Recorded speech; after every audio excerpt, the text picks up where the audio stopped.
Marcos, capítulo número 6. Um profeta sem honra. Jesus saiu dali e foi para a sua cidade, acompanhado dos seus discípulos. Quando chegou o sábado, começou a ensinar na sinagoga, e muitos dos que ouviam ficavam admirados. De onde lhe vêm tantas coisas? Perguntavam eles. Que sabedoria é esta que lhe foi dada? E estes milagres que ele faz, não é este o carpinteiro, filho de Maria, irmão de Tiago, José, Judas e Simão? Não estão aqui conosco as suas irmãs? E ficavam escandalizados por causa dele.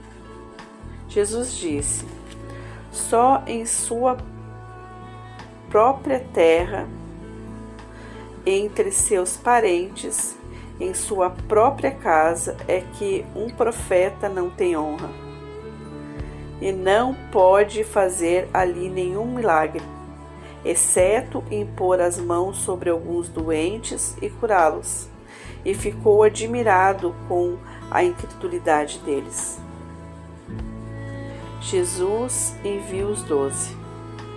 Então Jesus passou a percorrer o povoado ensinando, chamando os 12 para junto de si.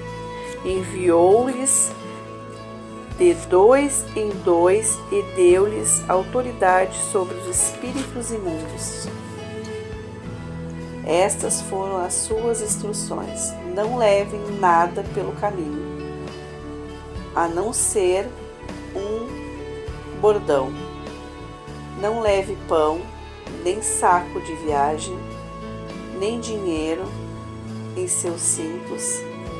Calcem sandálias, mas não levem túnicas extras. Sempre que entrarem numa casa, fique ali até permitirem.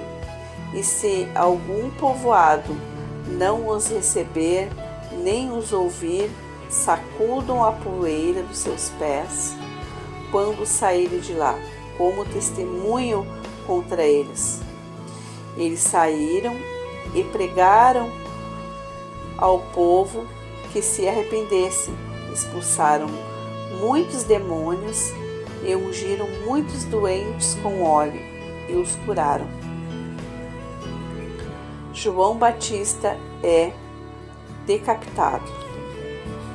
O rei Herodes ouviu falar dessas coisas, pois o nome de Jesus havia se tornado bem conhecido. Algumas pessoas estavam dizendo: João Batista ressuscitou dos mortos. Por isso estão operando nele poderes milagrosos. Outros diziam: ele é Elias. E ainda outros afirmavam: ele é o profeta, como um dos antigos profetas. Mas quando Herodes ouviu essas coisas, disse: João, o homem a quem decapitei, ressuscitou dos mortos. Pois o próprio Herodes tinha dado ordem para que prendesse João, o amarrasse e o colocasse na prisão, por causa de Herodíades, mulher de Filipe, seu irmão, com o qual se casara. Portanto, João dizia a Herodes: não te é permitido viver com a mulher de teu irmão. Assim, Herodías o odiava e queria matá-lo, mas não podia fazê-lo porque Herodes temia João e o protegia, sabendo que ele era um homem justo e santo, e quando o ouvia ficava perplexo, mesmo assim gostava de ouvi-lo. Finalmente, Herodias teve uma ocasião oportuna. No seu aniversário, Herodes ofereceu um banquete aos seus líderes mais importantes, os comandantes militares, e as principais personalidades da Galiléia. Quando a filha de Herodias entrou e dançou, agradou a Herodes e os convidados. O rei disse à jovem: peça-me qualquer coisa que você quiser e eu lhe darei. E prometeu-lhe sob juramento: seja o que for que me pedir, eu lhe darei, até a metade do meu reino. Ela saiu e disse à sua mãe: que pedirei? A cabeça de João Batista, respondeu ela. E imediatamente a jovem apressou-se em apresentar-se ao rei com o pedido: desejo que me des agora mesmo a cabeça de João Batista num prato. O rei ficou aflito, mas por causa do seu juramento e dos convidados, não quis negar o pedido da jovem. A cabeça de João, o homem, foi decapitado na prisão e trouxe sua cabeça num prato. Ele entregou a jovem e esta a deu à sua mãe. Tendo ouvido isso, os discípulos de João vieram, levaram o seu corpo e o colocaram no túmulo. A primeira multiplicação de peixes. Os apóstolos reuniam-se a Jesus e lhes relataram tudo o que tinham feito e ensinado. Havia muita gente indo e vindo, ao ponto que eles não terem tempo para comer. Jesus lhe disse: venham comigo para um lugar deserto e descansem um pouco. Então eles se afastaram num barco para um lugar deserto. Mas muitos dos que viram retirar-se, tendo-os reconhecido, correram a pé de todas as cidades e chegaram lá antes deles. Quando Jesus saiu do barco e viu uma grande multidão, teve compaixão deles, porque eram como ovelhas sem pastores. Então começou a ensinar-lhes muitas coisas. Já era tarde e por isto os seus discípulos aproximaram-se dele e disseram: este é um lugar deserto e já é tarde. Manda embora o povo para que possa ir aos campos povoados vizinhos comprar algo para comer. Ele, porém, respondeu: dai-lhes vocês algo para comer. Eles lhe disseram: isto exigiria 200 denários. Devemos gastar tanto dinheiro em pão e lhe dar-lhes de comer?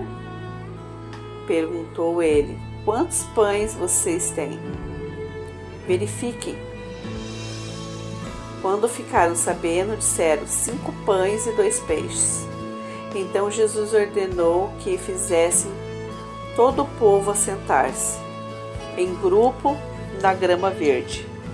Assim eles se assentaram em grupos de 100 e de 50. Tomando os 5 pães e os 2 peixes, e olhando para o céu, deu graças e partiu os pães.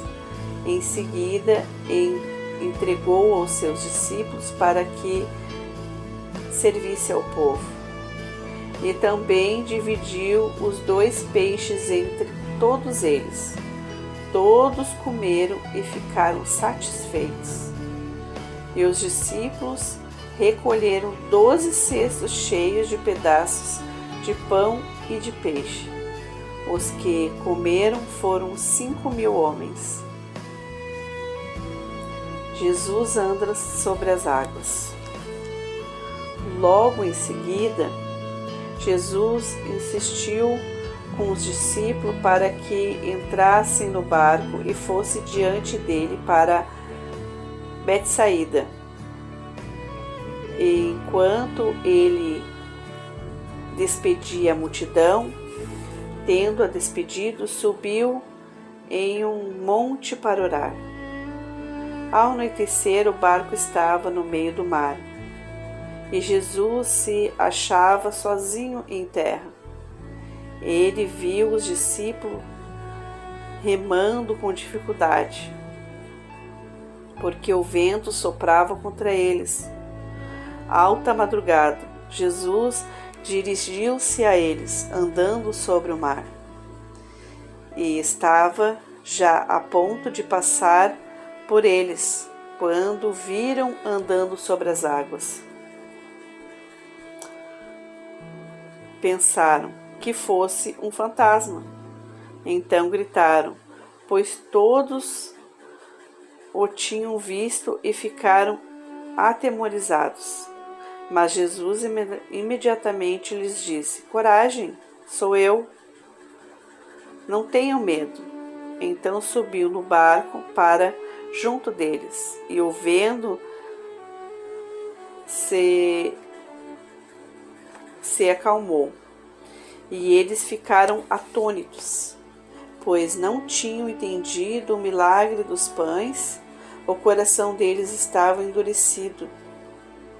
Depois de atravessarem o mar, chegaram a Genezaré, e ali armaram o barco. Logo que desembarcaram, o povo reconheceu Jesus. Eles percorriam toda aquela região e levavam os doentes em maca para aonde ouviam que ele estava. E aonde quer que ele fosse, povoados, cidades ou campos, levavam os doentes para as praças, suplicando-lhe que pudesse pelo menos tocar na borda do seu manto, e todos que nele tocavam eram curados.